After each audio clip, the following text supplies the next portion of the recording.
Folks, we have another one of the interviews we did at Kaiju Go in this episode. This one with Hugo Award-winning artist Bob Eggleton. So stay tuned in the second half of the show for that. And now, the theme song. 1, 2, 3, 4.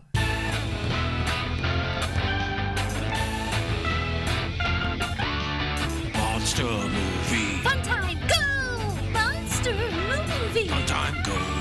Monster Movie. Fun time, Go! Monster movie. Fun time, go. With Precious D and Honeybee. Fun time, go!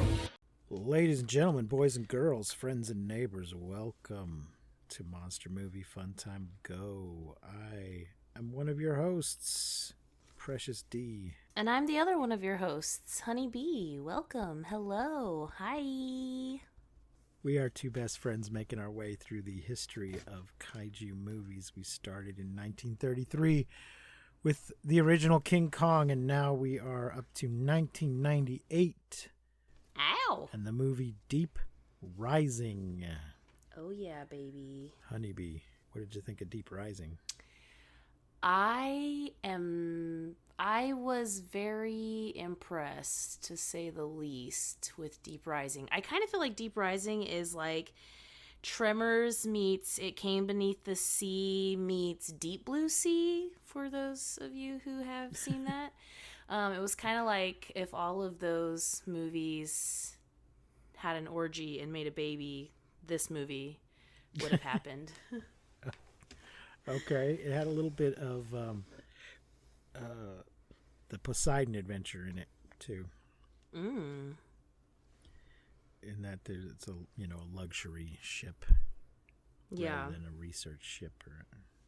It's from 1998. It's 106 minutes. It's in color.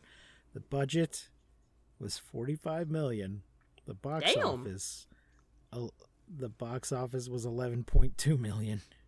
Oh, ouch. Somehow, I didn't see that coming. I had not heard of this film. I'd never seen it before. It's a critical and box office failure, but it has been regarded as a cult classic.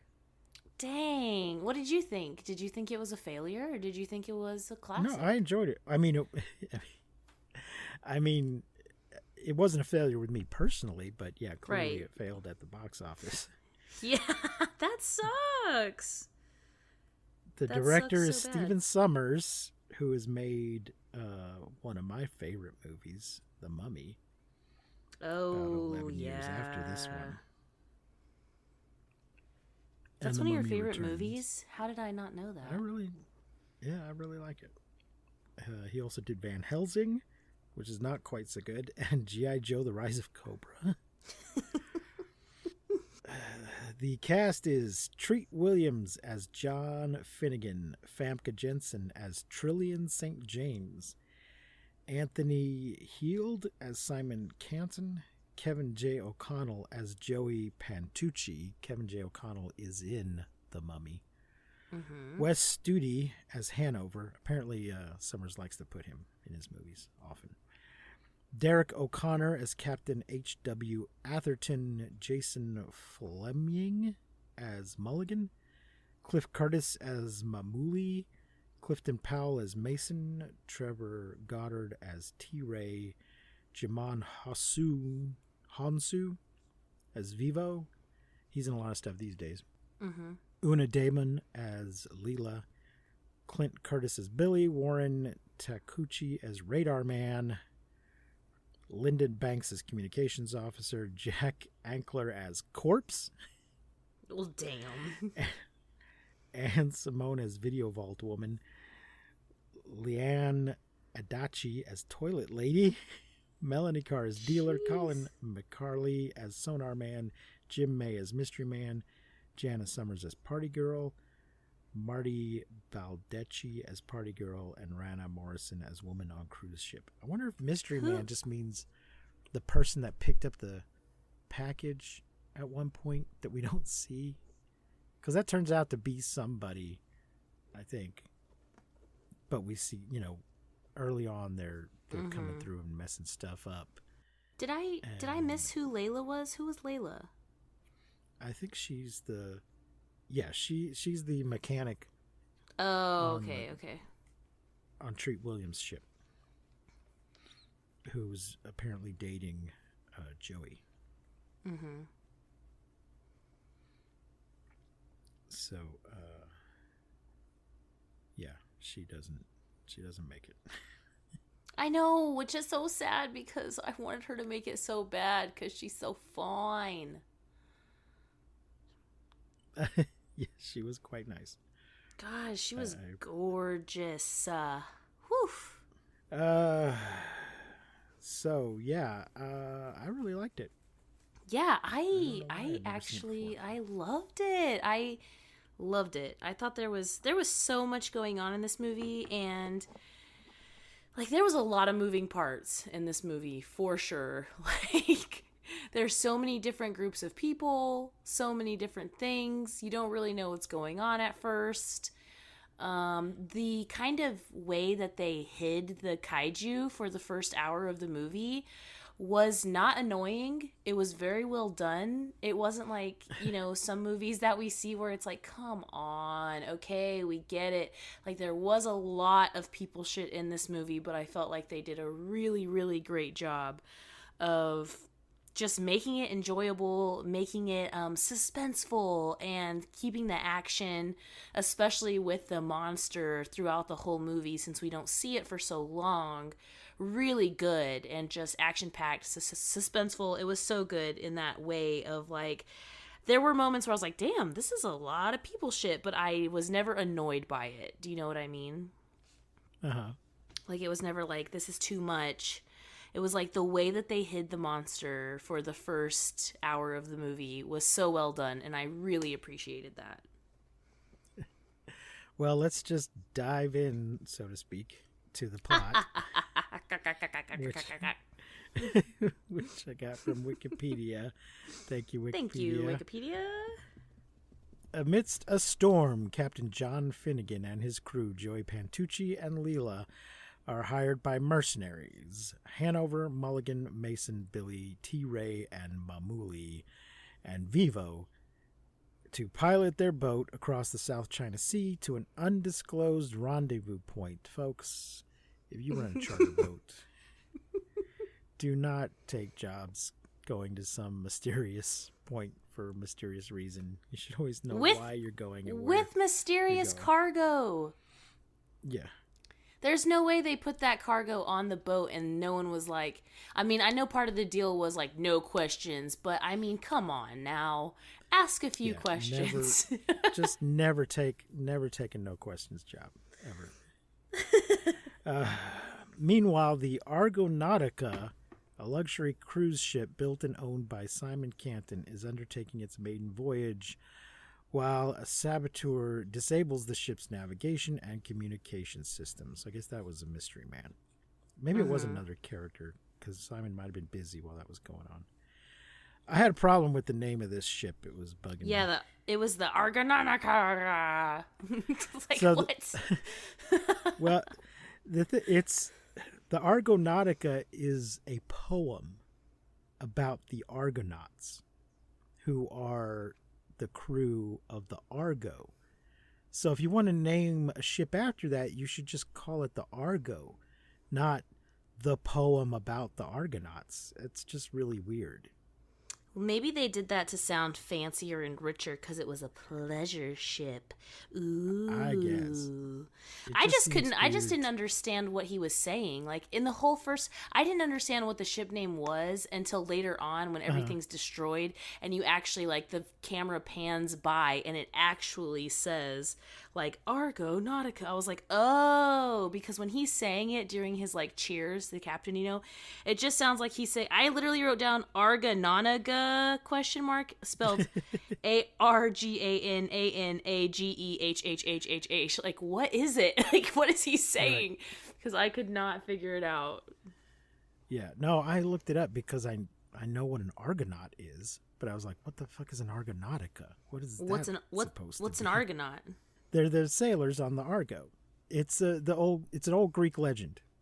Oh. Which which is told in the Argonautica, apparently. I don't think it's the only source for it. You've never seen Jason and the Argonauts? Nope. Oh, well, it's a movie about that. Jason is a Greek hero who goes on a voyage seeking the Golden Fleece and assembles a bunch of other heroes with him. So, like, Hercules is a supporting character in the Argonautica. And the Argonautica. So this guy, Argo, I think, is actually the name of the ship builder, and then they name the ship after him. And the people that crew the ship are the Argonauts.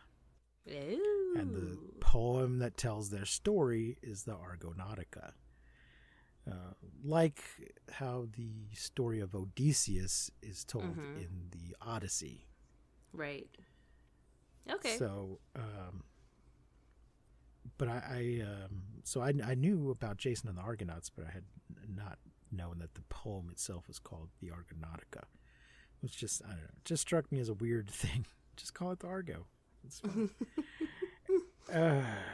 Anyway, a large object rises from beneath and rams the vessel, leaving it dead in the water, and the panicking passengers are attacked and slaughtered by unseen creatures. Well, geez. Okay, hold on a second. We gotta back up a little bit. So we see the mystery man come in and, like, you know, it's so cool seeing all of this, like, tech from 98, because it's like a bunch of these bulky ass computers and like CD-ROMs and just all of these things that now just look so silly and bulky and goofy, you know? I really loved that. Just, you know, we get to see all of this kind of old tech was really cool. Am I remembering this right, or was this a different movie? Because I think the same thing happened in another movie. He takes out a bunch of green CDs and puts in red CDs, or did he just put in different CDs? Yeah, he just he puts in different ones and then breaks the other ones, I guess. Okay, in one of the Godzilla movies, they were color coded, so you knew they were bad CDs because they were red. And they took out the green funny. ones. No, it wasn't this one. He puts in other CDs and then he breaks the originals so that the system can't be restored. He's right. broken. Yeah, he melts it from the core. So we get to see kind of everyone, you know, in the ship freaking out because they've lost all of communications and all of the power to all of this stuff. But then there's one guy whose sonar is working, ? And he sees that something is coming from the bottom of the ship coming up. And we get this big speech, too, from the captain, which is kind of important because he talks about how this is his life's work and this was his dream to build this ship and for it to be the most luxurious, biggest pleasure ship for the richest people, blah, blah, blah. And then we see this thing is coming in on us. It's 160 meters, 150 meters. But before all of this, don't we get a little bit of like Tucci kind of snooping around and figuring out that there are missiles or torpedoes on the little boat? Yeah. Yes. Yeah. We get a little bit of what's going on with those guys. And but he finds the missiles. We also get Famke Jensen running around picking pockets and stuff. Yes. And trying to break into the big safe on the ship and getting caught and locked up. They say, don't we have a brig on this ship? Yes, we do. No, they don't. They just have a fucking closet with a lock on it. It's not and it has all of the booze in it. Like, they just locked her in this closet with all the, like, booze and all the food. Like, here is your punishment. And she's just, like, pops open a bottle of champagne. Yeah. We never get the full story on her and what her whole deal is. I mean, obviously she's some kind of professional crook. Yeah, who's wanted in several different places for burglary, attempted murder, all of these things. So then during the attack, a speedboat gets knocked loose and turned on. Mm-hmm. Or maybe it's just floating around. I think it's just floating. Yeah. But they're heading so fast. Finnegan's boat is heading so fast it hits this speedboat. And during the collision, speedboat shaken loose from the Argonautica during the collision, prompting Finnegan to exasperatedly ask, "What? Now what?" Because this is his catchphrase that he repeats throughout the film. It is at this point that the mercenaries take over and reveal they intend to rob the Argonautica's passengers and vault before sinking the ship with torpedoes stowed aboard the boat. But we get this really great moment, and it's our first kind of like, we have a little bit of violence like in the beginning where like this Tucci guy is like snooping and then they like beat the shit out of him, and then his girlfriend is like, you gotta do something, and then they like have this kind of standoff. So we kind of get a little bit of character building. We kind of know who our characters are in this moment, who's dating who, whatever. But then we get like when the chaos happens and the boat gets hit and all these people are like freaking the fuck out, which I mean obviously, this woman goes into a bathroom and locks herself in the bathroom, and then she's sitting on the toilet and she gets sucked through the toilet. Yeah. And like blood splatters everywhere, and it's just like, so it really sets the scene for the death count in this movie, which I'm not sure what it is, but it is high. And it really just is it's so good. It's one of those movies where every single death you're like, oh, or like, ooh, you know, like some people get like sucked up like spaghetti noodles. We get a lot of like spitting them back out, and like there's all like the corpses everywhere, and it's just like so gruesome and so like in that very action-y movie way, which reminds me too, the music in this movie was so adventure-y, you know, like every time the music starts it's just like very ocean-y, like very sharky, but also just very like, we're going on an adventure, there is action happening right now, watch this woman get sucked through a toilet. It's so good. It was so good. So gruesome. So good. The music is by Jerry Goldsmith, who did the score for 5 Star Trek films, 3 Rambos, Logan's Run, Planet of the Apes, Gremlins, Total Recall, The Mummy, among others. So, yeah, he is definitely an artist in his craft, because the music was fantastic. And just so adventure-y. Every time the music started, I was like, yeah, here we go. We're going on an adventure. The group boards the ship, leaving Leela and Billy behind to repair the boat, where they are both killed by the creatures. And that's where we get the corpse. The guy who's actually credited as a corpse is in that scene. I loved her. I wanted her to make it so bad. The group reaches the ballroom only to find blood and no signs of the passengers. And something moves and they freak out and just open fire with their great big guns. And then do it again. Then they do it again just for fun. Yeah. I love this too, how we have this very distinct like good guys and bad guys for quite a bit in the movie. Like we have they're very like obviously one group and another group, and at some point in the movie they kind of have to band together and just become the guys, you know, and I really appreciated that, and I loved how distinct it was in the beginning, and then how slowly over the movie they're just like, fuck, we gotta do this together because we're all gonna fucking die, you know. It was really good. Yeah. Although it does seem like there's something shady about Finnegan. It's never fully explained, but there's implications that he has a bad reputation. He may have fucked up in the past. Yeah, but I think that he's not like one of those bad guys that we see typically who's like kind of sleazy and kind of schmoozy. Like he owns it, you know, he knows that he's a shit, and he really just like plays into that very, very well. It's probably one of those things where he did the wrong thing for the right reason and got in trouble for it. Yeah, totally. Let's see. Finnegan and Joey go to the ship's workshop to scavenge parts to repair the boat.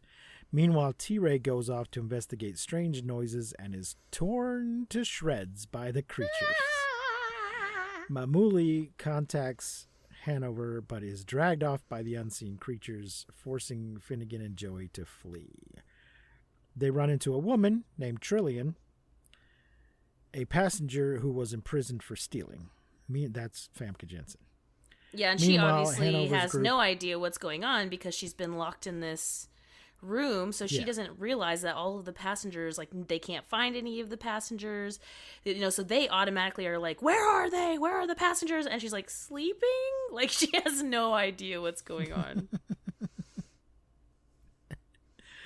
Meanwhile, Hanover's group reaches the vault, and Vivo opens it only to be mistakenly killed by Canton, who was hiding inside the vault along with Captain Atherton and 3 other passengers.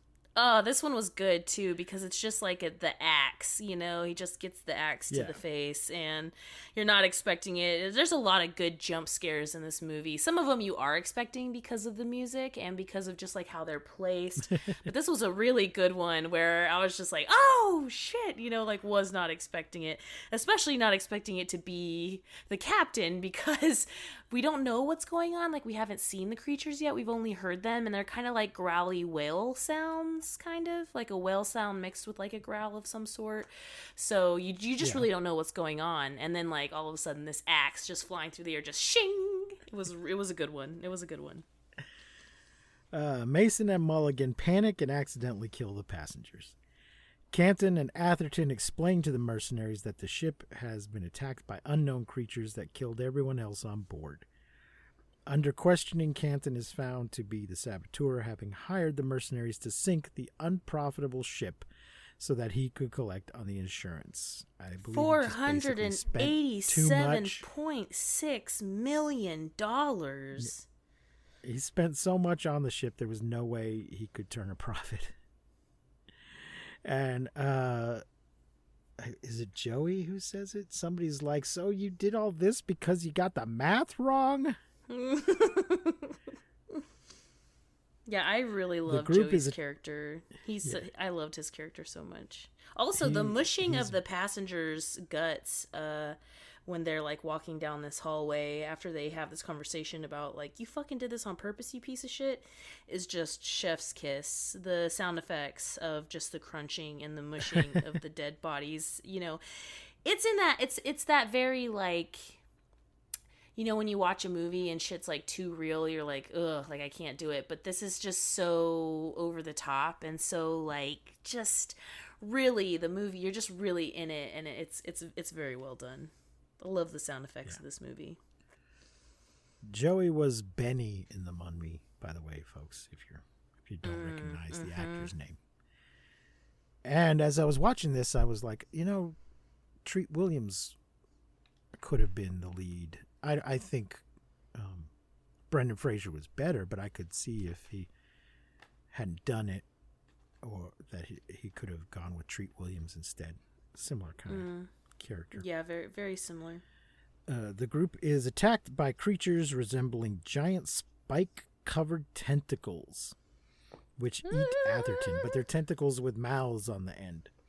Yeah, and we don't see them. Like, we don't actually see the tentacles until about 55 minutes in. The movie's like an hour and maybe 45 minutes or so, but we don't even actually get to see them. It's all like, we just see like a flash of like a person all of a sudden disappearing or jumping up and leaving, or like they're scared, like, hello? Who's there? And then just like gone. And it's actually 55 minutes, an entire hour into the movie before we even see the tentacles with the mouths.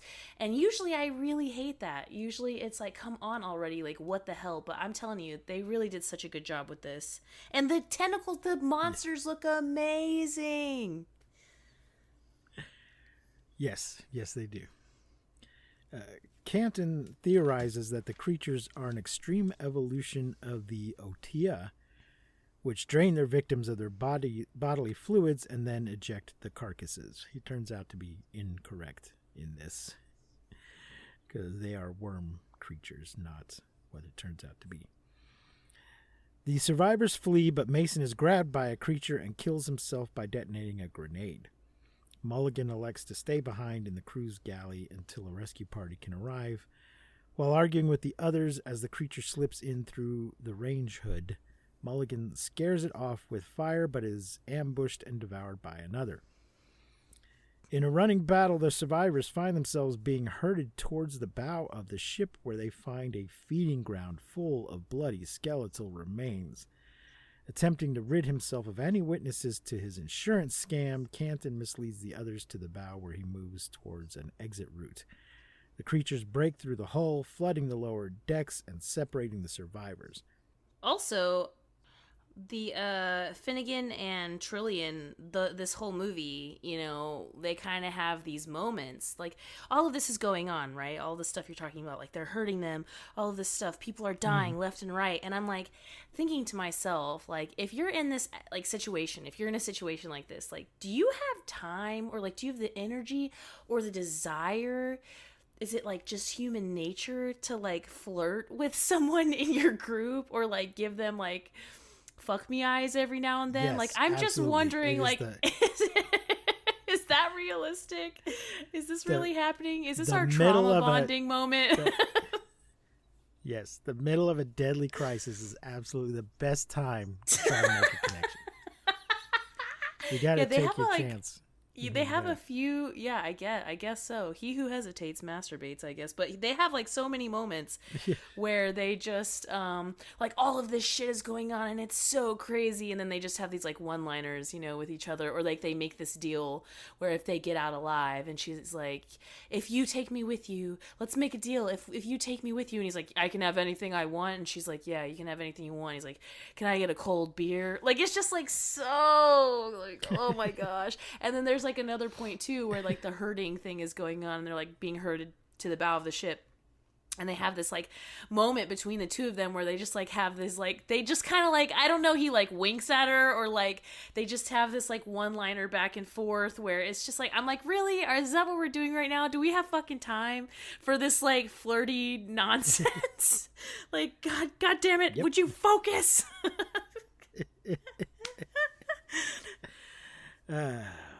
Hanover wounds Joey in an attempt to slow the creatures, but Joey escapes. Joey later finds Hanover being devoured by one of the creatures.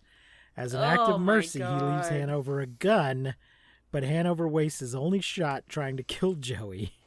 Dude, this part was crazy. It was so crazy when they're running and he's like, wait, how are we going to slow him down? Joey says, like, how are we going to slow him down? And then Hanover's like, the only way to slow him down is to feed him. And he's like, I only have, like, a stick of gum and a peppermint. What are we going to feed him? And he just turns around and, like, that dude in the fucking kneecap. Just shoots him and he fall. I was like, holy shit, I never saw that coming. And then whenever he runs back into Hanover and he is being devoured and he has the gun, you really think that he's gonna do this, like, mercy killing where he's just gonna kill him so he doesn't have to go through this, like, misery. And he instead hands him the gun, says, don't say I never gave you nothing, and walks away.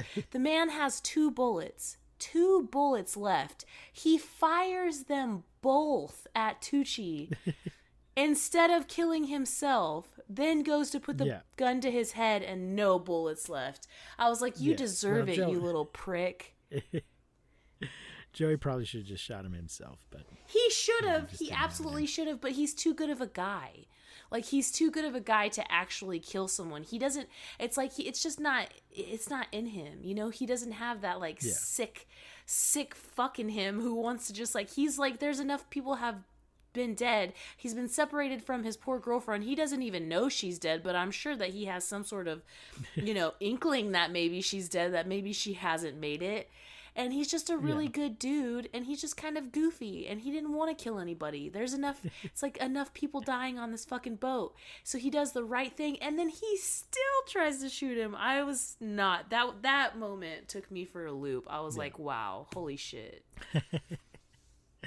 Finnegan and Trillian spot an island and return to Finnegan's boat, but having lost the engine parts, find it useless as a means of escape. Joey returns and begins improvised repairs, and Finnegan sets the boat's autopilot to crash into the Argonautica and detonate the torpedoes. Trillian returns to the cruise ship and locates a jet ski with the fuel they can use to reach the island, but Canton arrives armed with a flare gun. Canton asks Trillian to join him or hand over the keys, but she flees and he chases her. Finnegan pursues Canton to the ballroom on the main deck, saving Trillian. The creatures smash through the main deck and are revealed to be tentacles of a vast deep-sea monster, the Octolus. I didn't know it had a name. Oh, I didn't either. Rather than individual entities. Damn. That's just what the production notes call it. It's so crazy. It is so crazy. It is, if you couldn't tell from that name, it is a mutated octopus that apparently has been sitting in some central location sending its tentacles out to get stuff. Well, it's like these mountains under the sea or something. Like it says in the beginning of the movie that there's it like does the thing in the beginning where there's just like words. And they're like, it's like some mountain range under the sea, and like several people have like gone and died and not been found and blah, blah, blah. And apparently this dude's just been hanging out there eating people. Eating the people that venture out that far into the Chinese Sea. It's a very gross mutated octopus looking thing. It is. The so octopus sick. grabs hold of Finnegan, who shoots it in the eye, blinding it and freeing himself. And he and Trillian escape on a jet ski.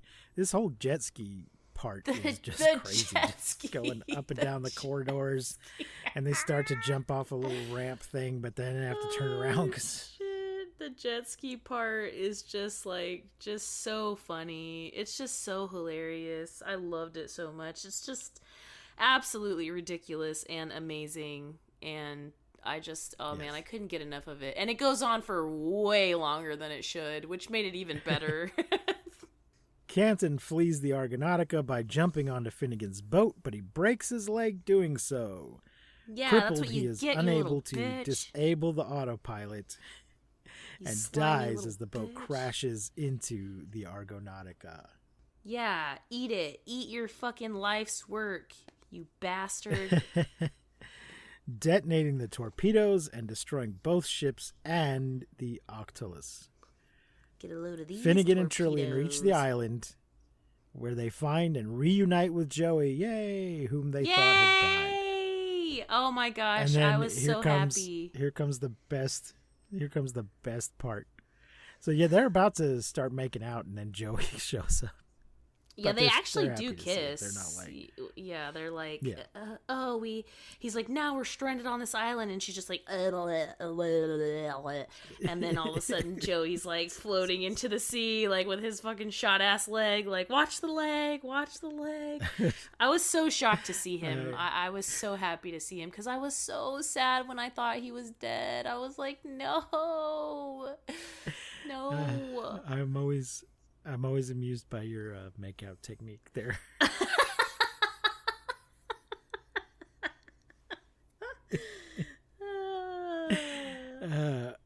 Anyway, this is the best part here. As the three are catching their breath, a loud roar echoes from the jungle. The camera pulls back, revealing the island to have an active volcano in the distance as something big comes crashing through the trees towards the beach. Finnegan is then heard saying, Now what? One last time. So the general belief among the viewers seems to be that this is Skull Island, and that is Kong coming through the trees at them, which I'm sure is the intention. So a lot of the autofill on the internet is Deep Rising a prequel to King Kong? Oh, so sick. What a good... Oh, it was so freaking good. Man, I loved this movie. I loved this movie so much. I can't believe I had never even heard of it or seen it because it's very much like in that, like in that time of movies, like you said, like The Mummy, like where even Tremors, it really like it's just kind of like one of those movies in the late 90s, early 2000s where it was like monster movie, action, dudes with guns. The Mummy comes out a year later. Yeah. And I was a fan of Treat Williams, so I don't know how it is I had never heard of it or seen it. It seems like a kind of thing that would have been on HBO all the time, but Never came across my radar. I know, it's probably because it sucked so bad, like it didn't do so well, but I can't believe that. It's so good. It has all... The comedy in it is so good. Yeah, but there's a lot of movies like that then do well on cable or on rental or whatever. Yeah. It says here that Famke Janssen almost didn't get the part because they thought she was too recognizable from GoldenEye. But they relented. Harrison Ford turned down the role of John Finnegan. Okay. Oh. Which later went to Treat Williams, and the film's budget was later downsized. That's fine. They did a fine job with the budget they had. It was a big fucking budget. Good Lord. Perfectly acceptable. The tagline on the poster here is "Full Scream Ahead." Oh yeah. Oh, so good. I'll tell you, I will definitely be watching this movie again. It is like a movie that I have added to my like list of movies in my brain that are just like, you have those like staple movies where you just need to watch a movie that you know and love, and that's just like, like for me, Deep Blue Sea is one of those movies. That is one, I know every word to it. It's like one of my favorite movies ever. Is it a great movie? Yeah, to me. You know what I mean? It's good. But it's just like one of those movies where it's a staple. I feel like this movie is definitely been added to that because it's so good. It's funny. There's so much action in it. Like the one-liners are just hilarious. It's very 90s. The CGI for the movie is really, really freaking good. I'd say not just for its time, but especially because... And it's probably too early to say this, but the next movie that we talk about is in the same year, and you can really see a difference in like the animation bits of the movie. So it's like it's so well done, and like I said, the mystery of the movie we don't know who like fucked up the technology and the core in the boat for a long time, and then we find out that the captain is a sleazeball, but he keeps like he gets sleazier by the scene, where he's like trying to like help people out and then he's not, and just all of the things. It had everything. It is such a good movie. It's 5 stars from me. I will definitely be watching this movie again for sure. 100%. I'm going to go ahead and give it 5 stars as well. What the hell? It is not streaming free anywhere. Yes, it is. It is available to rent. It is. Where did you find it? I found it on YouTube. I watched it on YouTube. Well, yep. That's weird because it may be on YouTube unofficially. It is also on there officially to rent or to buy. Yes, it is. Someone uploaded it to YouTube. That's where I watched it. I see. I got the physical disc from Netflix while you still can. Oh. Because that's about to end. Yeah, Entertainment Studio uploaded it a few years ago. That's how I watched it. Apparently, in some regions, it's on Disney Plus, but not in our region. What? But we do have some international listeners, so see if your local version of Disney Plus has it. It's so good. 5 stars. 5 stars from both of us. Yes, absolutely. I'm going to look up, somebody did a video here on the kill count. Nice. I'm just going to see if I can find it real quick, because I'm not going to watch a half-hour video. Oh, man. I mean, it's basically it's got to be big. Yeah, it's everybody except for 3 people. Every single person in this movie died except for 3 people. So really, the kill count is like, it's better to say, who didn't die in this movie? Oh, yeah, these 3. Yeah. So, Finnegan, Tillian, and Joey. Yeah. Trillian. Every single passenger. So it's really basically how many passengers? On both boats. 434 passengers. Damn. So, plus all of the various named characters. Mm-hmm. Mm-hmm. But it's so cool because, especially the named most characters. Most of those we don't see. Yeah. But especially like the named characters, like we get that group of like dudes in the boat, and in the smaller boat, and we get to spend a lot of time with them. I feel like we kind of like each of them have their own personalities and their own things. Like there's one guy who's like obsessed with women, and then there's like the other guy who's like puking his guts up because he hates the sea, and like we get so much of like these characters. So when they die and they have like each individual death scenes, it's just so good. It's so good. It's just like, oh man, I really loved this movie. I'm so glad we got to watch it, and I loved it. I loved it. Go watch it. Ryan Reynolds here from Mint Mobile. With the price of just about everything going up during inflation, we thought we'd bring our prices down. So to help us, we brought in a reverse auctioneer, which is apparently a thing. Mint Mobile Unlimited Premium Wireless. How to get 30, 30, bit to get 30, bit to get 20, 20, 20, bit to get 20, 20, bit to get 15, 15, 15, 15, just $15 a month? Sold! Give it a try at mintmobile.com/switch. $45 up front for 3 months plus taxes and fees. Promo rate for new customers for limited time. Unlimited more than 40 gigabytes per month. Slows full terms at mintmobile.com. Okay, we are still at Kaiju Go, and we are talking to Bob Eggleton, and his wife Marianne Plumridge is right next to him, but doesn't want to talk because she's shy. But I want to tell you folks that she has an awesome Robbie the Robot print sitting here that might possibly walk out with me later. Bob, you are a very well-known and highly decorated, is that the right word? Kind of, yeah. Artist. Would be, yeah. What, 9 Hugo Awards? Yeah. Multiple other things? Yep. Is it mostly for Godzilla and Godzilla-related No, stuff, I do a for lot other of kinds science fiction art in general. I've always been a big science fiction fan from way back in the day, in the 60s. And I got into comics and science fiction, but before all that was dinosaurs. Yeah. And I went through the whole, what they call the dinosaur phase. Yeah, and it never stopped. Jay Key from Toko Toy Town has the same story. He was a dinosaur kid. Dinosaur geek. And then my mother, in her wisdom, bought me, because she didn't like dinosaurs, the Godzilla Ideal game from 1964. It's the first piece of merchandising in the United States. And it was this game, and it had this virulent dinosaur in quotes.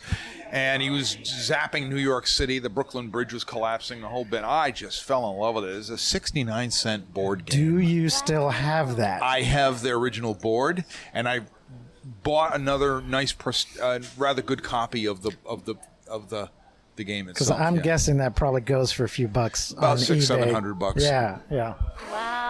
I hate going on eBay and looking for things I used to own. Oh, I know. And we say the things that we try to make collector's items, they'll never be collector's items, but the things that accidentally became collector's items are what they are because they were so disposable. And anyway, she bought me this game, and it was just the simplest, silliest game. It's like you take track and then you get radiation poisoning during the game. I mean, this is going through the mind of a 6-year-old, you know, like, oh, you stepped on his track, so now you have radiation poisoning. And so you go to the hospital and get cured of it. But that's a timeout in the game. So your competitor can get ahead of you. Mm-hmm. And you got to get to the center snare where you fire 3 missiles and kill Godzilla. But you can't, we all know you can't really kill Godzilla. I was just going to say, you can't kill him with 3 missiles. So I'd seen that, and then I started pursuing this Godzilla, this mysterious Godzilla. And they started in the late 60s, early 70s, they started showing at small theaters, mom and pop theaters in our area. They started showing things like King Kong versus Godzilla on the big screen. Mm-hmm. And Universal Studios would rent this out, would rent these films out, because we didn't have DVDs, we didn't have VHS, we didn't have any of that. And maybe one would show up on TV, but you see it to see on the big screen for children's matinee for 50 cents. And parents get ready for the day, and you just drop you off. They go off to the Christmas shopping, and they come back, pick you up 2 hours later after you've seen the movie. And that's how we saw movies. And that's the first big screen Godzilla I think I saw was King Kong versus Godzilla, but that's a shared thing with a lot of people. Then, on 1970 or 71, the Channel 7 Sunday afternoon movie showed the original 56 Godzilla. And then after that, I saw they had Monster Zero. Mm-hmm. On TV. Yeah. I saw an ad for something called Monster Zero, and I was like, oh my God, this is awesome. And my dad was going, this looks great. It's got flying saucers and monsters and everything in it. and they were advertising it with War of the Gargantuas as a double feature. And then later it came to TV, to the primetime movie on the primetime movie on this local channel, UHF channel. Right. And that means UHF means you had to. For anybody who doesn't know what that means, it's they're ultra high frequency channels, and you had to go to go off, and it would be like. You change the thing, and you'd have to you'd change the input. You'd have to change and use a different antenna dial. Too. They'd use the circular antenna. Yeah, and you'd use like the clicking antenna and adjust the rabbit ears on the TV set, and maybe you'd get that signal from Boston, and it'd be a little less snowy than it was, the day before. So we get them in. We get them in usually pretty clearly on a good day, and they had something they started on Saturday afternoons called Creature Double Feature in the Boston area. And what they did at Creature Double Features, they showed monster movies of all kinds. And in the 1970s, there was a monster boom. We had Famous Monsters of Filmland, which was selling 300,000 copies a piece. And all the kids like monsters. We all like Universal monsters. We liked Godzilla especially. And there was just never enough Godzilla, it seems. So then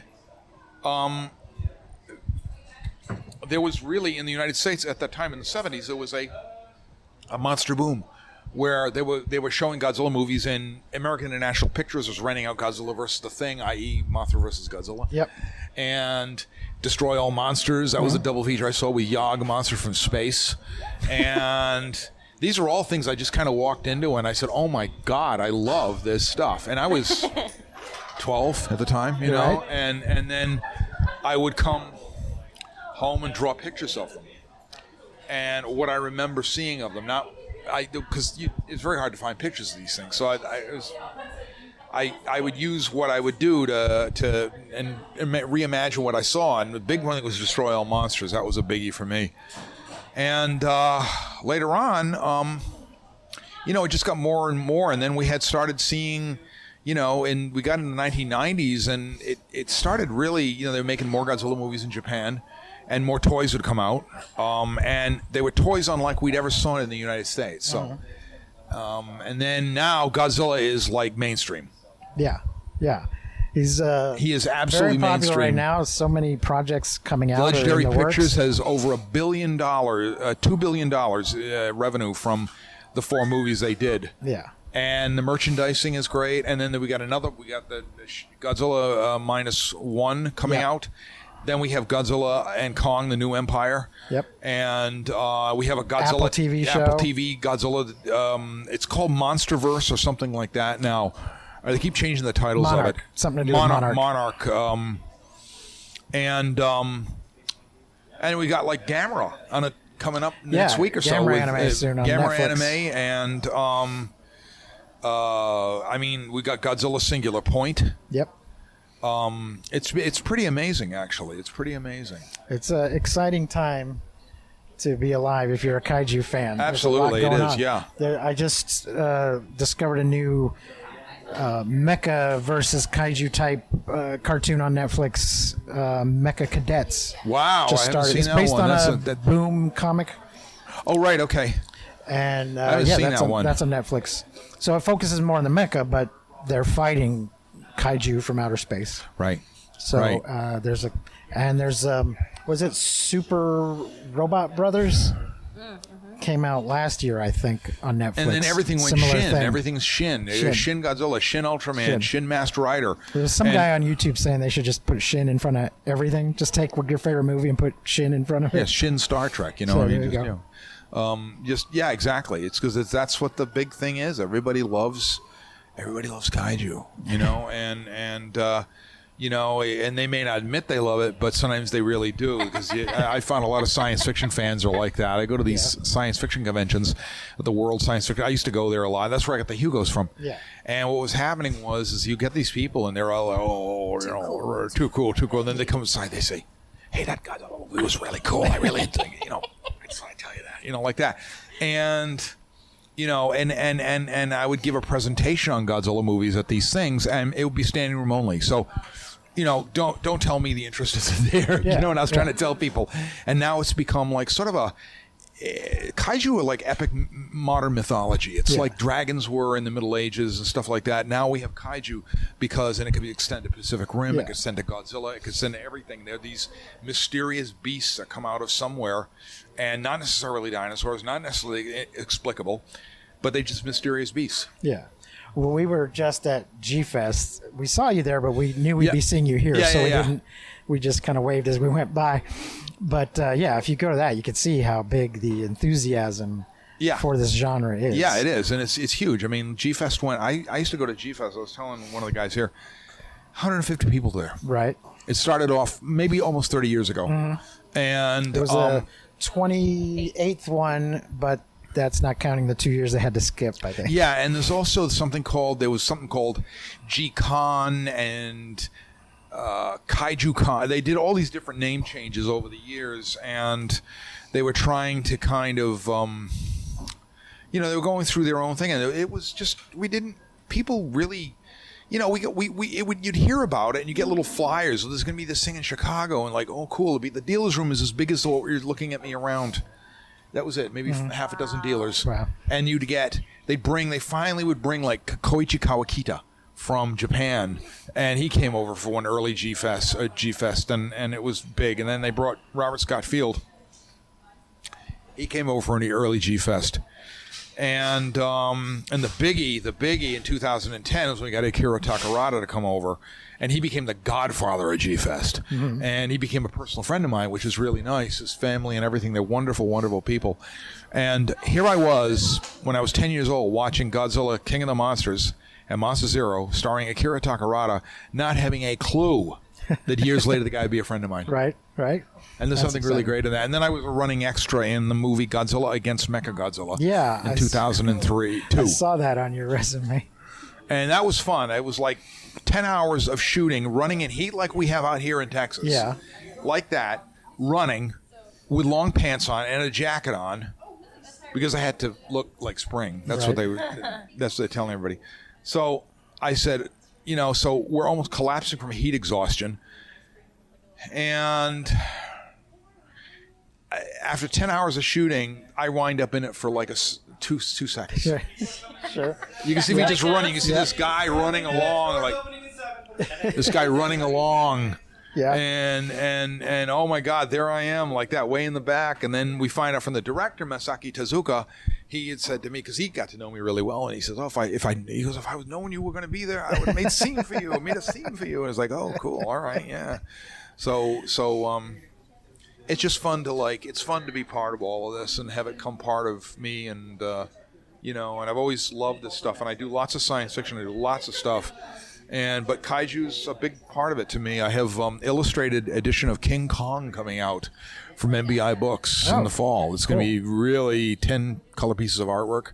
That's exciting. And I've got... Is this the novelization? Yes, the novelization, okay. yeah. So I couldn't show the film Kong for various rights reasons, but I had to invent my own kind of King Kong. Okay. Yeah, I have a copy of that, but it does not have illustrations. Yeah, and this will be a big, thick, beautiful book, slipcase and the whole 9 yards.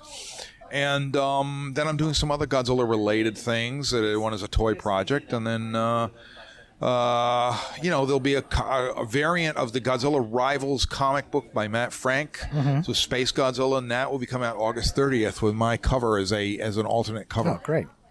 Now, of all these awards you've won, is there any particular one that stands out that you're most proud of? Probably, the Godzilla Society of North America gave me the Mangled Skyscraper Award for my contributions, and I also won a Rondo Award for my famous Monsters covers, and there's a one-offs, which is nice. Yeah. The Hugo was kind of fun, but I won it from 1994 through 2004 with a couple of years exceptions.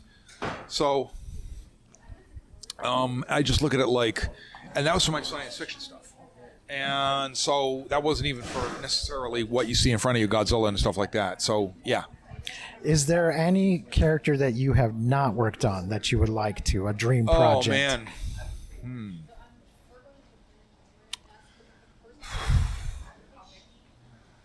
Don't know, really. Okay. Well, that means you're lucky. It means you've got to work on all the stuff you really wanted to work on. Yeah. Okay. So, and then I look at Godzilla as a kind of...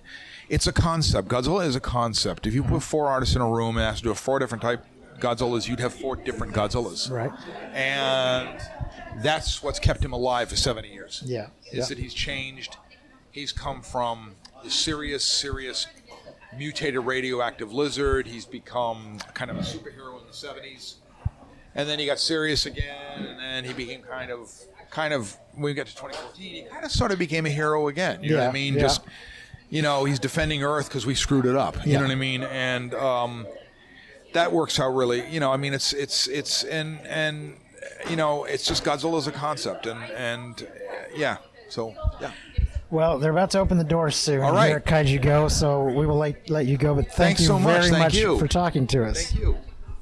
Before we go, we've got a little bit of kaiju news, which is going to be old news by the time this episode comes out. There is a new official trailer for Godzilla -1, which you can find on YouTube. And we don't have an exact date, but Monarch Legacy of Monsters is supposed to premiere in November on Apple TV. I don't have a specific date in November yet, but November. So, there you go. Hell yeah. Folks, thanks for joining us. Yeah, go watch Deep Rising. Go to our website, MMFTG. Yes, watch that. Go to mmftg.com for links to all of our things, including our Patreon, which is on patreon.com/mmftg. Next week's movie will be Gargantua, a TV movie from 1998. It is on YouTube. Jace. And I think it's only on YouTube. I don't think anyone's bothering to charge money for it.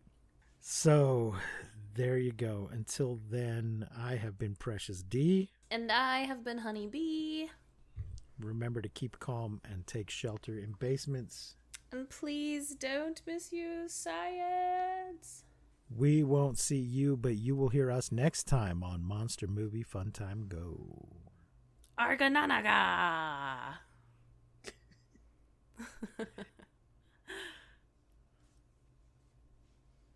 You've been listening to Monster Movie Fun Time Go. If you enjoyed the show, please rate and review us on your podcasting platform of choice. Our theme song is by the Texacato Folk Rock Punk featuring Lita Lopez. You can support the show, find links to our social media, and even leave us a voice message at anchor.fm/mmftg. Fun time go!